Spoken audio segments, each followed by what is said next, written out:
But, you gotta have confidence, right? So, Okay. So if I wake up one morning and I'm like, you know what, dude? I feel like a fucking billionaire. I'm a billionaire today. I'm Elon Musk. How would you look at me like I'm crazy if I said that? I would say, go manifest it, honey. That's what I would say. I say mind over matter. So if you believe you're Elon Musk, you're a millionaire, that will happen. Okay, so you would let me stay in my delusional world and think I am a billionaire Elon Musk, even though it's not true. Whatever makes you happy. Incredible. Okay. What about you? You rated yourself in the... So first off, let me just say, I don't know if she's actually being serious or if she's just playing.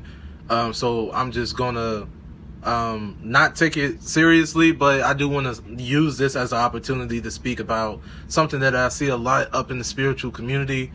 I see it's a lot, this just doesn't make sense. Like, my thing is, I feel like a lot of people try to use spirituality as an excuse for them to say or make up some nonsensical as bullshit. Like, I just see it all the time. Like, I remember one time I told this one dude that, like, I just started studying nutrition at the time, and I'm like, yeah, bro, we gotta start eating better. That'll make our spiritual journey even fucking better, And this man looked at me and he said, I don't even gotta eat healthy anymore. Like, I got so far into my spirituality that I could just use magic to make the food healthier.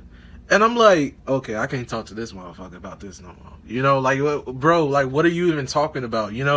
Like, this is shit I see all the fucking time in the spiritual community. So it's like, some people come out of nowhere and they just try to use spirituality as a scapegoat for saying something that just doesn't make sense. Like, this is why spirituality gets such a bad rep, In my beliefs, spirituality needs to be grounded. It needs to make sense to actually, back the shit that's, that you're trying to say. Like, for example, chakras, right? Like, these are energy portals throughout our whole bodies, right?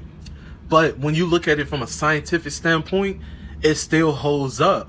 The vagus nerve is the biggest nerve that runs through your whole entire body, and it touches all the same points of each chakra. So it makes sense, and when you stimulate the vagus nerve, it's supposed to heal your body. Like, my point is, the spiritual side of the explanation of chakras holds up, and the scientific side of the explanation of what is the physical manifestation of chakras holds up. It's not just some random ass thought that came out of nowhere that doesn't even logically make sense, right? Another thing is, like, you'll hear people say stuff like, oh, they're using a love potion, or they trying to hex somebody to fall in love with them.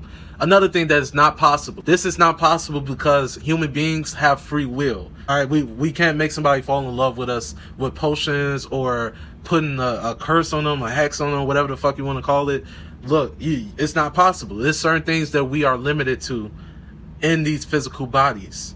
Okay, there are certain things that we are limited to even when we outside of these physical bodies, because there are certain laws of the universe in which we created in our more natural form. So when people say shit like, oh, you can just manifest and make yourself into Elon Musk, or you can just use magic and make your food healthy and shit like that, these are nonsensical as statements that people are using to try to make sense out of some shit that don't make sense. Like, I just don't like when people do that, because it really gives spirituality a bad rep. Like, people go around thinking that people who are spiritual or identify as spiritual are fucking crazy, because they saying shit like this. It's not true, bro. I'm a normal motherfucking guy. Like, I believe in science. I believe in evolution. I just believe that there's other explanations behind stuff. Like, a lot of people might argue evolution versus creation theory. I'm the type of person that sees things differently. I feel like both can be the answer. I don't see things as being either or. I see things a lot of time as being both.